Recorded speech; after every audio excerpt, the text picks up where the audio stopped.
Bienvenidas y bienvenidos a Punto Género.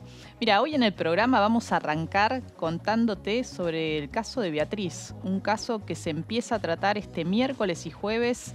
Hay audiencias en la Corte Interamericana de Derechos Humanos y que puede ser bisagra para la despenalización del aborto en los países centroamericanos, sobre todo donde todavía rige una penalización absoluta del aborto. Te presentamos el tema de esta forma.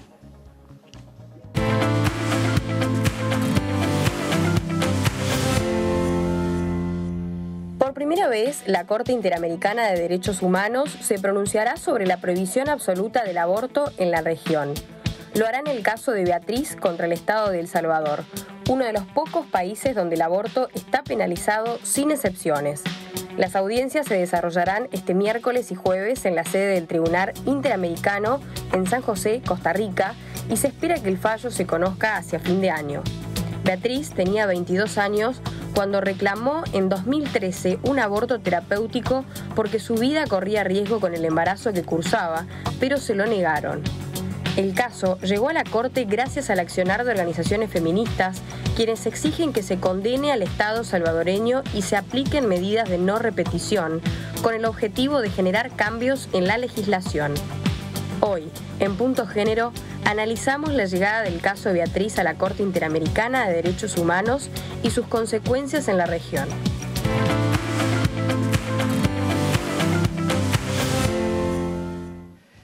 Y para hablar de este tema, estamos en comunicación con Morena Herrera. Ella es presidenta de la Agrupación Ciudadana por la Despenalización del Aborto de El Salvador. ¿Qué tal, Morena? ¿Cómo estás? Morena es una amiga. Muchas gracias. Es una amiga. Muchas gracias por la oportunidad de compartir. ¿Estás en El Salvador o en Costa Rica?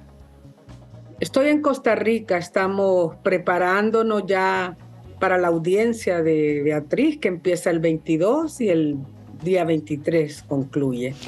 Para quienes no conocen con tanto detalle sobre el caso de Beatriz, contanos brevemente qué pasó con Beatriz. En 2013 cursaba este embarazo que ponía en riesgo su vida, además era un feto anencefálico, ella tenía lupus, entre otras enfermedades, y estuvo esperando 81 días hasta que pudo interrumpir esa gestación.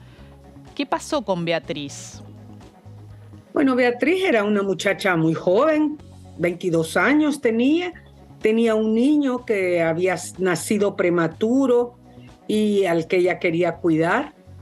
Ella al principio tenía dudas de si su bebé iba a lograr sobrevivir porque tuvo muchas dificultades en el primer parto, en el primer embarazo.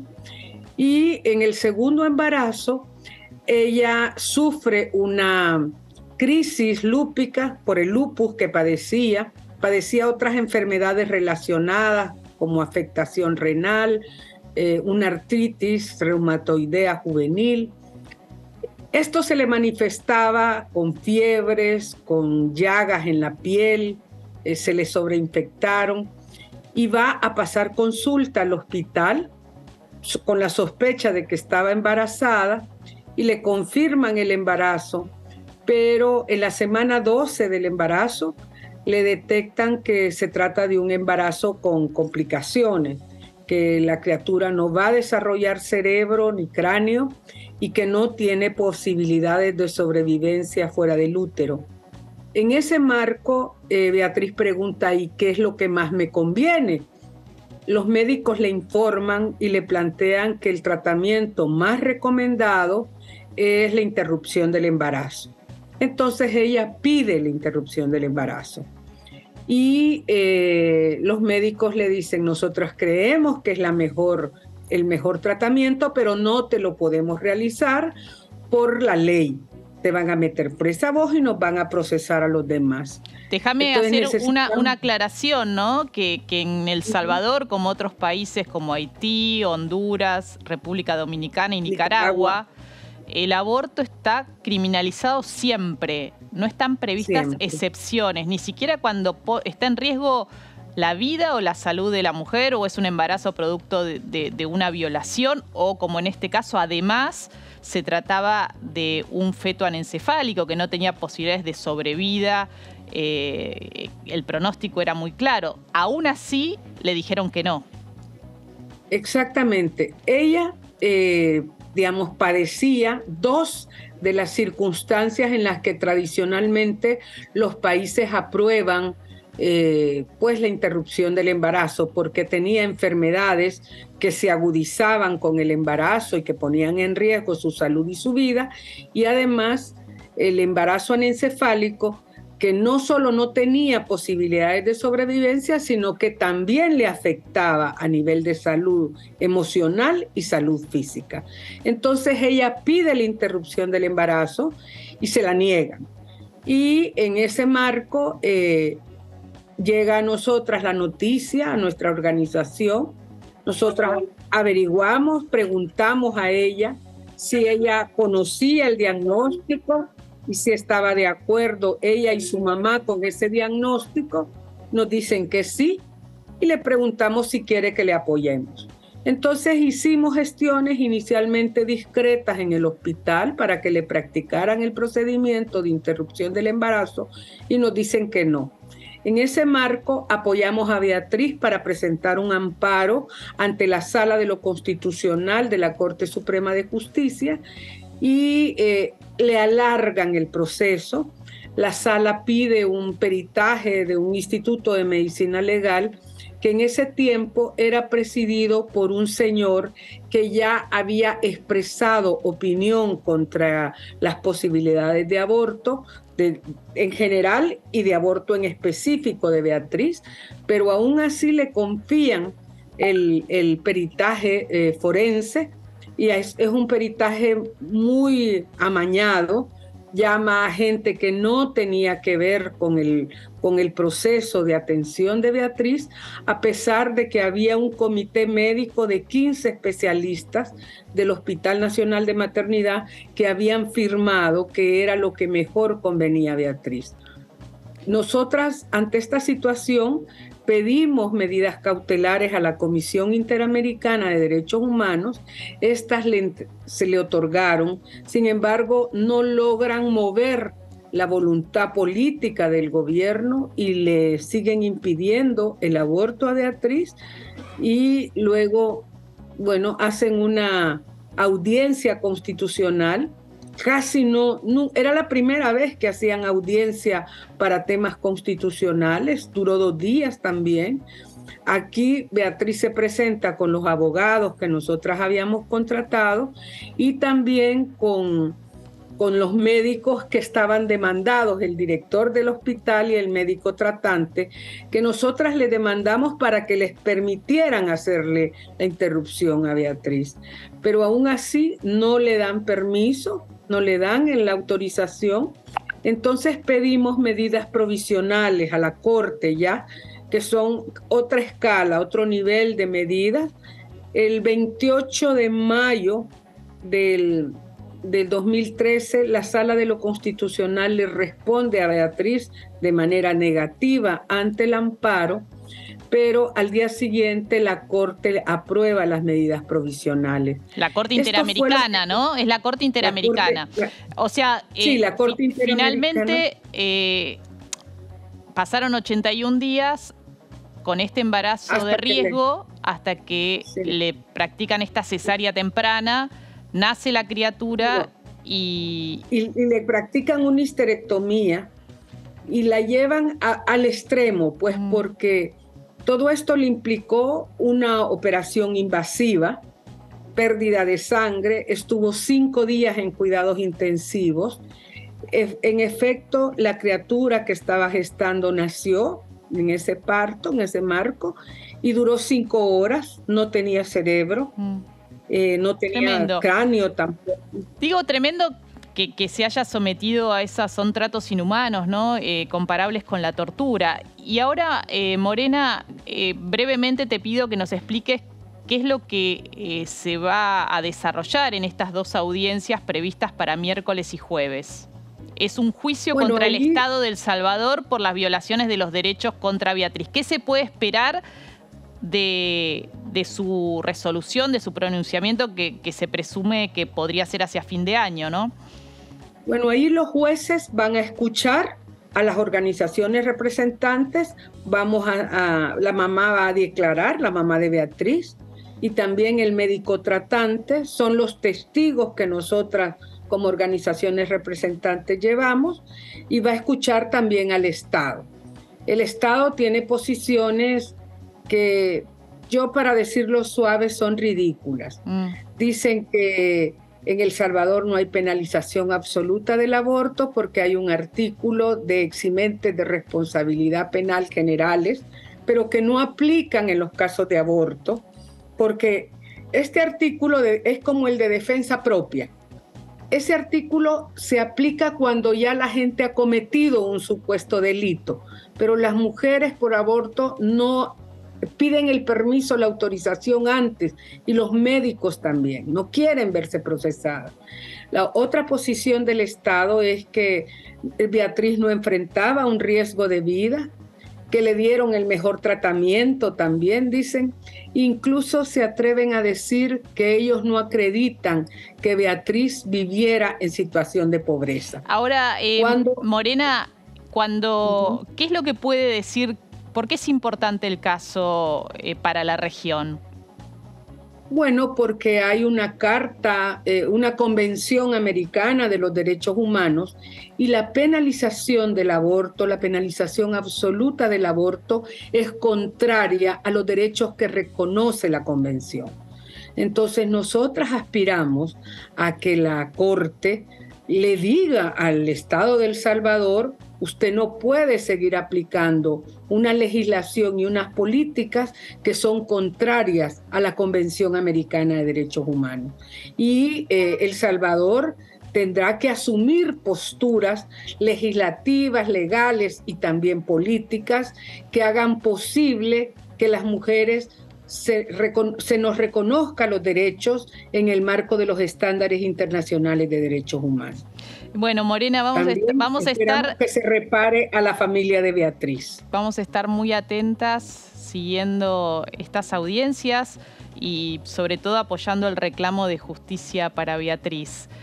Acá en Argentina se está dando difusión también a este caso porque sabemos de la importancia que tiene no solo para El Salvador, sino no solo para El Salvador, ¿no? Para toda la región. Así que te mandamos un abrazo y muchas gracias por esta comunicación. Muchas gracias, un abrazo, y a todas las personas que están escuchando este programa, que están viendo este programa. Un abrazo para todas las compañeras de la agrupación. Morena es una de las protagonistas también del documental Cuerpos Juzgados que dirigí, que estrené el año pasado y que estuve allá en El Salvador filmándolo, así que conozco la realidad de lo que significa para las mujeres esta penalización absoluta del aborto y esperemos que la Corte Interamericana, bueno, cuando se pronuncie en relación a este caso, pueda abrir esa puerta, ¿no?, hacia la despenalización del aborto en los países que tienen esta legislación tan restrictiva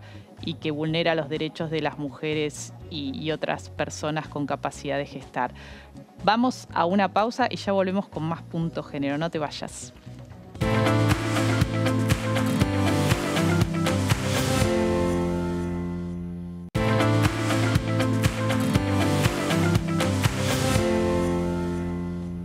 Nuevo bloque de Punto Género y estamos ya con Gabriela Troyano. Gabriela Troyano es exdiputada nacional y ahora es presidenta desde hace un tiempo de la Red por los Derechos de las Personas con Discapacidad. ¿Qué tal? Buenas noches, Gabriela. ¿Qué tal, Mariana? Buenas noches. Quiero contarles que la semana pasada Gabriela estuvo en Ginebra representando junto a otras integrantes de organizaciones que trabajan el tema de los derechos de las personas con discapacidad, porque el Estado argentino tuvo que rendir cuentas, dar examen frente al comité que monitorea el cumplimiento de la Convención Internacional de los Derechos de las Personas con Discapacidad. Y las organizaciones, como suele suceder en estos eventos, en estas instancias de control de los estados, presentaron su informe, lo que se dice alternativo o sombra, señalando lo que el Estado no suele contar, ¿no? Lo que el gobierno, cuando va a rendir cuentas, no quiere contar. Así que nos va a contar Gabriela entonces cuáles son los señalamientos que hicieron en relación a la política del Estado sobre discapacidad. ¿Cuáles son los puntos que ustedes señalaron problemáticos, que no se cumplen en relación a la ley y a la convención? Bueno, el Estado argentino, en cuanto a la adecuación de las leyes vigentes con el modelo social de la discapacidad que establece la Convención, tiene varias deficiencias. Entre ellos tenemos una ley de discapacidad que es de la época de la dictadura, que no ha sido modificada.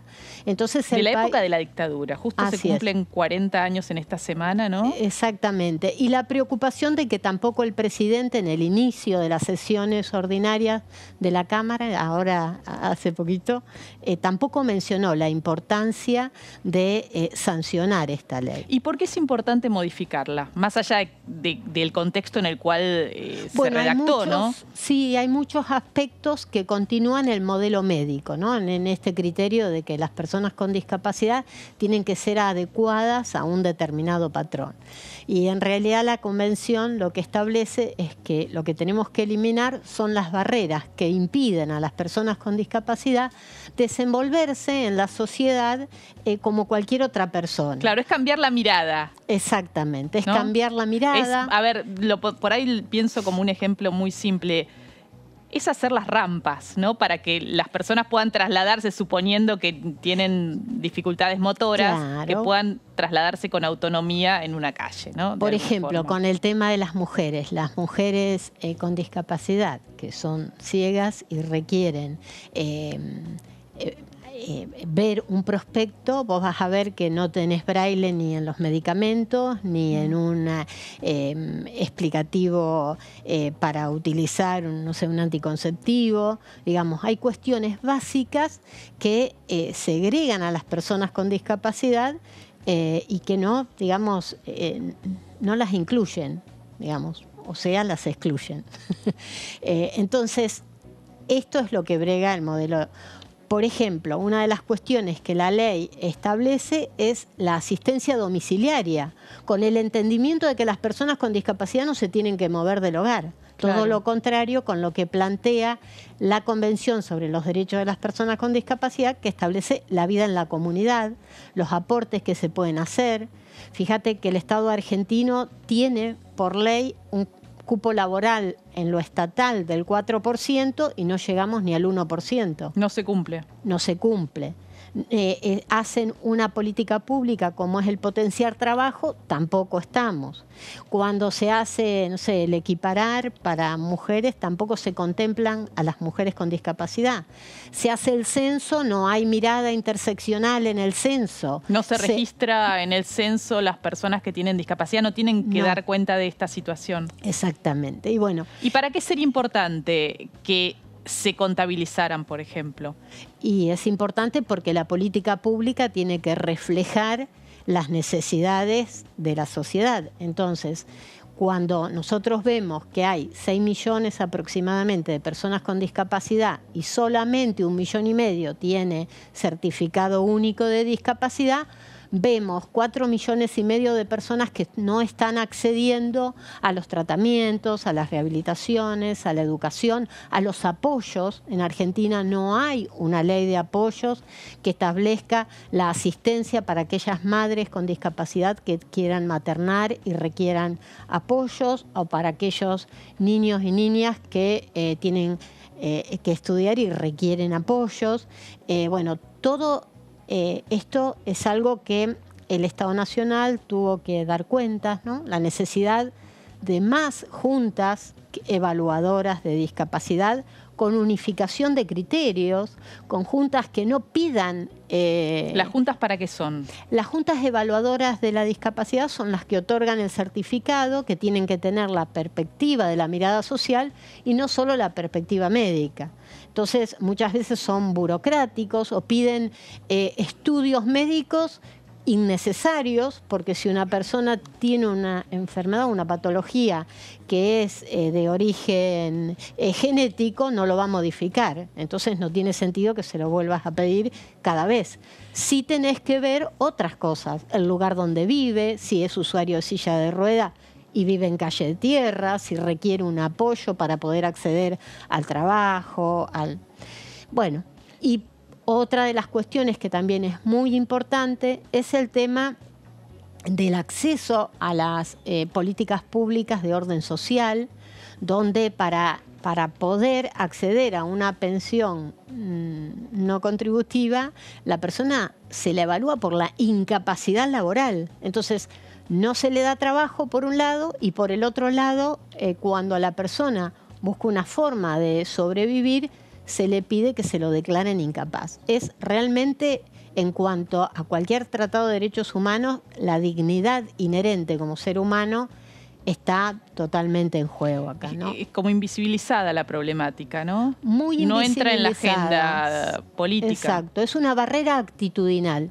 Es como que las personas con discapacidad estamos o invisibilizadas, a veces infantilizadas, y otras veces consideradas como incapaces. Entonces, lo que no se termina de considerar, por eso es tan importante el decir somos personas con discapacidad, porque el ser persona indica que somos sujeto de derechos y que tenemos derechos a acceder con nuestra capacidad jurídica plena a poder ejercer nuestros derechos en la vida en la comunidad, ¿no? En tu caso tenés baja visión, ¿no? Tenés Así es.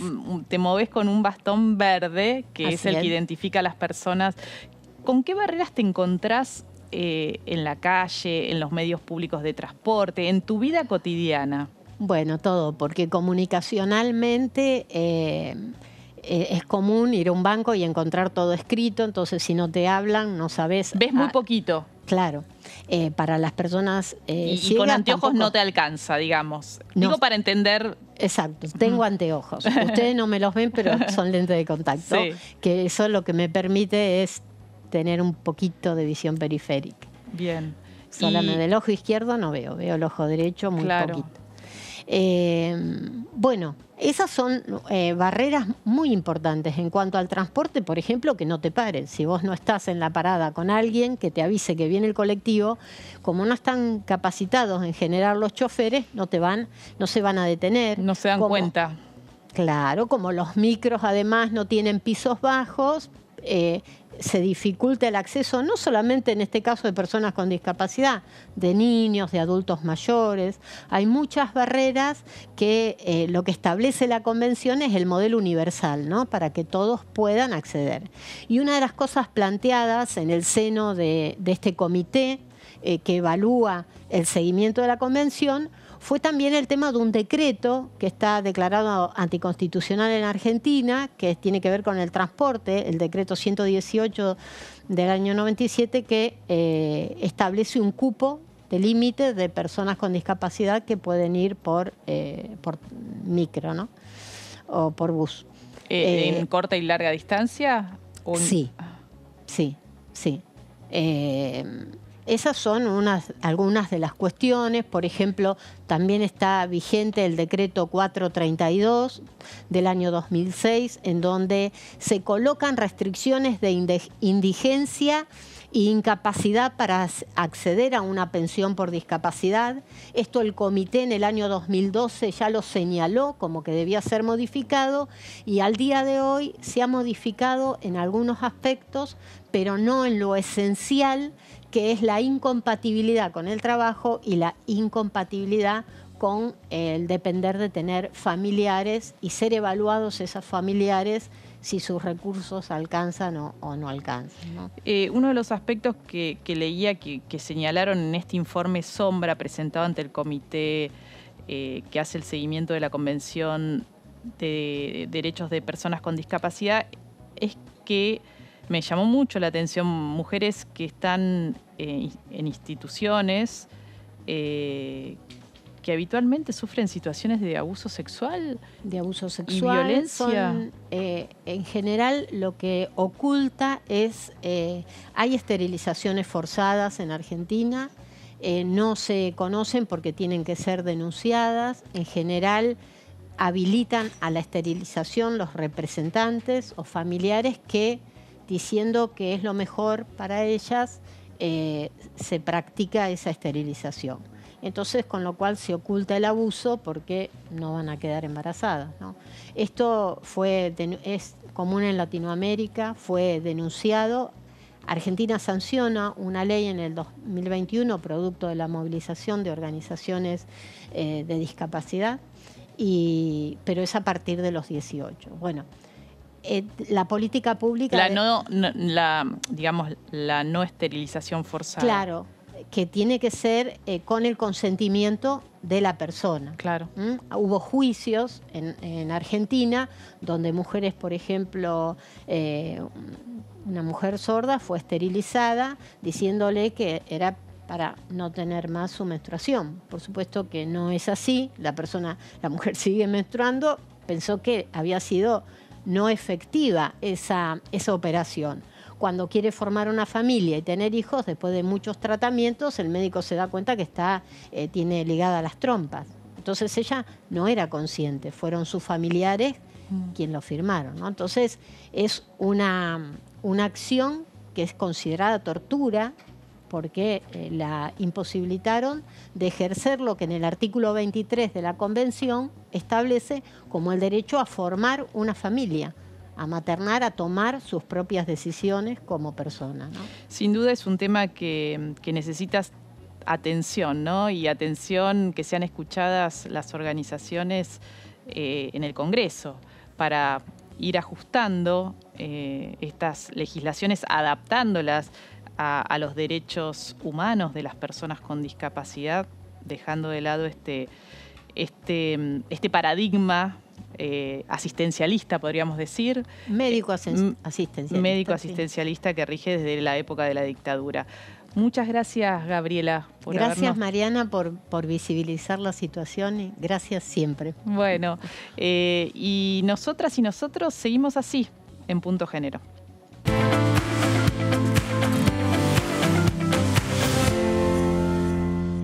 Luego de más de un año sin poder asumir el cargo para el que había sido electa Ivana Ferreira, finalmente juró en el Consejo Deliberante de la localidad catamarqueña de Icaño.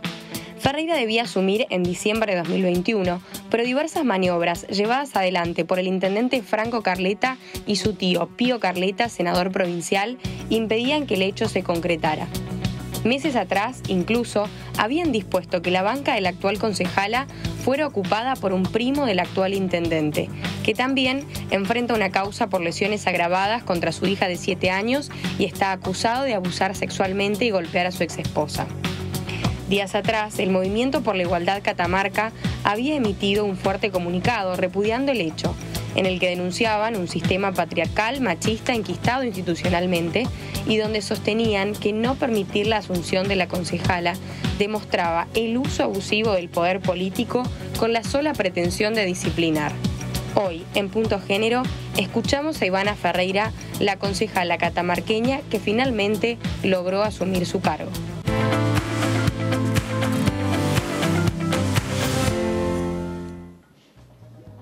Hola, Ivana, ¿cómo estás? Buenas noches.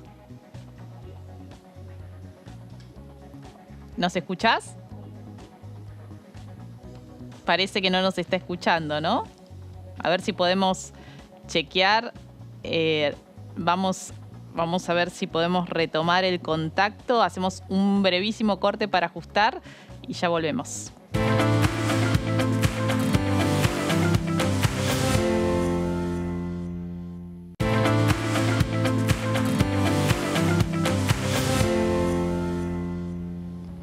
Bueno, no pudimos recuperar la comunicación con Ivana Ferreira, lo vamos a recuperar el tema, a continuar en otro programa de Punto Género. Y seguimos ahora, escucha esta historia. bueno, en el marco del tercer foro internacional por los derechos humanos que se inauguró, que empezó hoy en Buenos Aires, en distintas sedes y que tiene un programa extensísimo, se inauguró una muestra hace poquitos días y se va a poder visitar hasta mayo, que tiene que ver con las mujeres de confort. ¿Escuchaste hablar alguna vez de mujeres de confort?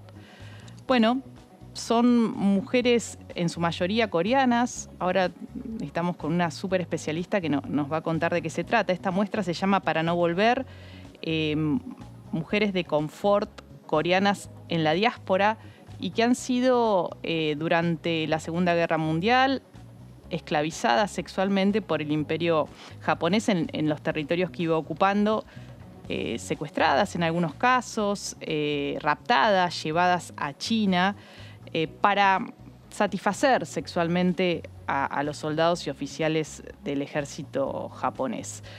En la muestra que ahí veíamos algunas de las fotos es muy conmovedora, pues son mujeres que algunas de ellas no han podido regresar de China a Corea, a sus propias casas, a sus hogares. Y estamos con Pilar Álvarez, que ella es la que investigó este tema, es la curadora de la muestra, es investigadora del CONICET, ha estado en Corea del Sur estudiando, conociendo en primera persona muchos de estos testimonios. ¿Cómo estás? Buenas noches. Hola, gracias por acompañarnos. Bueno, gracias por la invitación. Primera pregunta, ¿no? ¿Por qué te involucraste para conocer la cultura coreana? Bueno, yo estudié ciencia política en la UBA y cuando estaba terminando la carrera, en esas crisis que suele tener casi toda persona que está por egresar, y aparte el país estaba en crisis porque soy de los que egresó después de la crisis del 2001, tenía curiosidad como en otras culturas, había tenido una educación muy eurocéntrica, todavía pasa, y latinoamericanista también, ¿no? Porque, bueno, Latinoamérica sí, varios temas se trabajan, pero bueno, tenía curiosidad por el mundo, en realidad, y bueno, y a raíz de compañeras ya coreanas de Argentina, con quien había estudiado la carrera de ciencia política, me empecé como de a poco a involucrar en temas más generales al principio, de Japón, de Corea, de China, y bueno, y finalmente hice la opción por irme a estudiar a Corea. Increíble, digo, ya aprender el idioma, ¿no? Digo, partiendo de eso. Sí, eso central, bueno, para entender cualquier cultura, ¿no? Una cultura, una latina que vivenciar. Pero pareciera como que es más difícil, ¿no? Es difícil, claramente, es difícil. Y ahí descubriste o conociste o te involucraste con las historias de estas mujeres. Contanos quiénes han sido, qué pasó con estas mujeres que se convirtieron, bueno, en esclavas sexuales. Claro, cuando yo llego a estudiar a Corea, que la primera vez llegué de hecho en septiembre de 2004, todos los temas que tenían que ver con la colonización de Corea por parte de Japón. Corea fue una colonia japonesa de 1910 a 1945, estaba muy en boga en la academia, en movimientos en la calle de protesta, como el que vamos a justamente las mujeres de confort. Entonces enseguida me llamaron la atención todos estos temas como relacionados con el poscolonialismo. Y bueno, y surge el caso justamente de estas mujeres de confort, que son, bueno, como bien decía, son las mujeres que fueron esclavizadas sexualmente por el imperio japonés en el marco de una guerra que es más amplia que la Segunda Guerra Mundial. Es una guerra que empieza cuando Japón decide avanzar sobre los distintos territorios de Asia en pos de conformar un gran imperio, y que bueno, y ese avance comienza en 1932 formalmente para la historiografía hasta 1945. Entonces, durante todo ese periodo, tan largo periodo, tenemos que hubo mujeres que han sido llevadas en contra de su voluntad a estas estaciones de confort, que eran los lugares donde las esclavizaban, con el objetivo de, justamente, de confort es la traducción literal que se usa la palabra en japonés, y esa palabra quiere decir de confortar justamente a la tropa, ¿no? De mantenerlos, darle placer, y de esa forma se entendía que las tropas iban a tener un mejor desempeño en el campo de batalla, y además de una forma de controlar de las enfermedades de transmisión sexual, que también es algo que le preocupaba a la Armada, porque no podía tener a sus soldados enfermos en el marco de estas grandes batallas. Ahí vemos algunas imágenes que son parte de la muestra, sí, ¿no? Y de hecho hay una imagen de una persona embarazada, sí. Es justamente una víctima que se reconoció, es un caso muy interesante. Ella es una víctima coreana de origen, esta foto se encontró en China, Y bueno, ella en la búsqueda de testimonios y de víctimas, ella se reconoció en las fotos, ese bebé lamentablemente nació muerto, era hijo producto de todos estos ultrajes que ella había sufrido y bueno, ella después se convirtió en una activista. Y hay muchas, ahí veíamos en las imágenes, que son mujeres muy jovencitas, algunas adolescentes. ¿Qué edades tenían cuando sucedió esto? Claro, son mujeres muy jóvenes, en general entre 12 años ya hay testimonios, a mujeres como mucho 20 años que hubieran sido raptadas. Pero generalmente mujeres jóvenes, muchas de ellas obviamente mujeres vírgenes, nunca habían tenido ninguna experiencia sexual y generalmente, claro, generalmente pobres en los testimonios que se han encontrado, a excepción de las mujeres holandesas, porque eran los hijos de los colonos que estaban en Indonesia, y bueno, no es un caso excepcional, no pertenecen a ese nivel socioeconómico. Y las cifras, según leía, entre 200.000 y 400.000. Claro, 200.000 es el número que tradicionalmente Corea del Sur, las organizaciones surcoreanas, dicen que hay de víctimas cuando se había investigado mucho el caso de Corea. Lo que tenemos en las últimas décadas, que también China ha aportado mucho a la investigación, y bueno, considerando la cantidad de testimonios, el tiempo que han estado los soldados, la cantidad de estaciones de confort, es decir, tenemos que solo en la ciudad de Shanghái, solo en esa ciudad se encontraron 172 estaciones de confort, por lo cual se considera que el número más quizás acertado sea 400.000 mujeres. ¿Y qué pasó qué actitud ha tenido el gobierno de Japón frente a esta violación sistemática, ¿no?, de parte de sus tropas hacia estas mujeres? Bueno, como bien decías, sistemática, eso ha sido todo un debate, ¿no? Este tema recién se va a dar a conocer en 1991, es decir, la guerra termina en 1945 y recién en 14 de agosto de 1991 tenemos la primera víctima de origen coreano que se va a animar a dar testimonio público. Nunca antes se había hablado del tema. No, pero se sabía, hay como estas sospechas de la historia. No todo el mundo sabía porque en los pueblos se sabía. En los pueblos sabía que se habían llevado a las mujeres, tenemos historias de... yo me acuerdo siempre, por ejemplo, una compañera de la universidad de origen coreano argentina, que ella siempre decía, no, a mi abuela de hecho la casaron para que no se la llevaran los japoneses. Mira. Entonces esto estaba en la cultura, se sabía, pero bueno, nadie se había animado a investigar en particular el caso y también las cuestiones de género, ¿no? ¿Quién en 1950 o 60 en países... estaba naturalizado de alguna forma el abuso. Naturalizada la violencia y claro. ¿Quién se iba a poner, no? En el momento que la mujer dice que le pasó eso, claramente iba a ser discriminada, ¿no? La idea es que es una historia que ellas tenían que silenciar, ¿no? Claro, el estigma, ¿no? El estigma que puede pesar sobre quienes han pasado por una experiencia estas características. Y por lo tanto, recién en 1991 se consiguen este primer testimonio público, es decir, una persona que se siente frente a las cámaras de televisión y diga lo que le ocurrió, y a partir de ahí sí tenemos una ola increíble, un montón de mujeres que se animaron a hablar, que se acercaron a las organizaciones, hubo un montón de campañas en los distintos países afectados y bueno, se lograron como encontrar varias de las víctimas, no tantas si uno compara con los grandes números de las estimaciones, pero sí varias víctimas que se han animado a hablar. Cuando aparece esta ola es que Japón siente, bueno, una presión mayor, porque no era lo mismo la presión cuando nadie quería hablar y eso quedaba como en algo que se sabía, pero no se sabía y Japón un poco se excusaba para no hablar del tema. Y en 1992 Japón hizo un primer informe, se comprometió a hacer un informe y en ese informe reconoce que las mujeres fueron llevadas en contra de su voluntad y que iba a tomar alguna medida.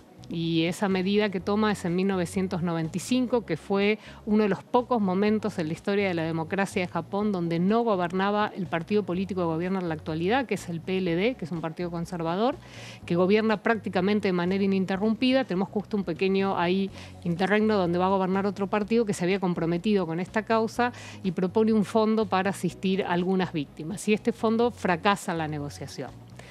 Fracasa porque no se le ofrecía a todas las víctimas. Acá estamos hablando de víctimas de la esclavitud sexual de la Armada Imperial de Japón.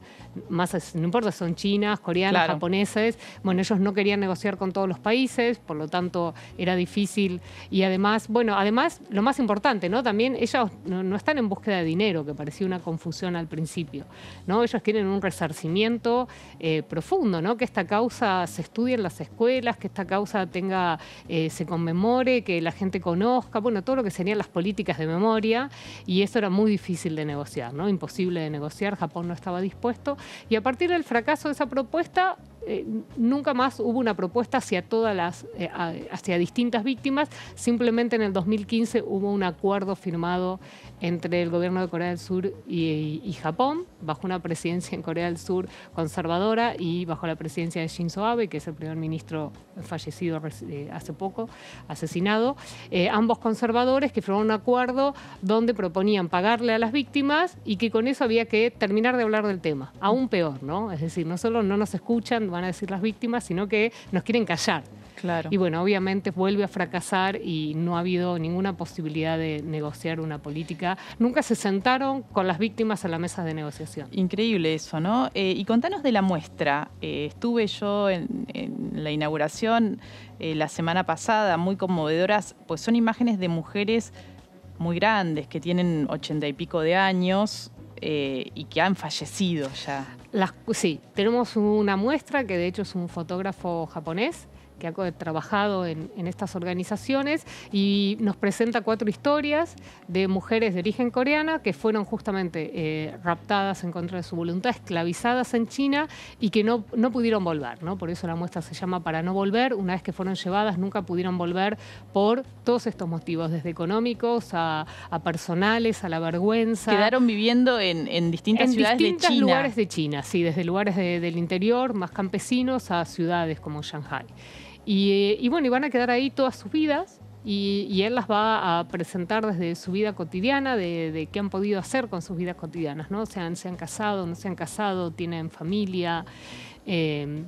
Y bueno, nos presenta un poco cómo viven estas mujeres ahora ya fallecidas, ¿no? Las 4 historias de personas ya fallecidas, y después acompaña la muestra algunos otros documentos históricos. Y está en la Casa por la Identidad, que es la casa de las abuelas de Plaza de Mayo, en el predio de la ex-ESMA. De alguna forma el abrazo de las abuelas a estas otras abuelas que tal vez no fueron abuelas porque no formaron una familia, pero de alguna forma generacionalmente, ¿no?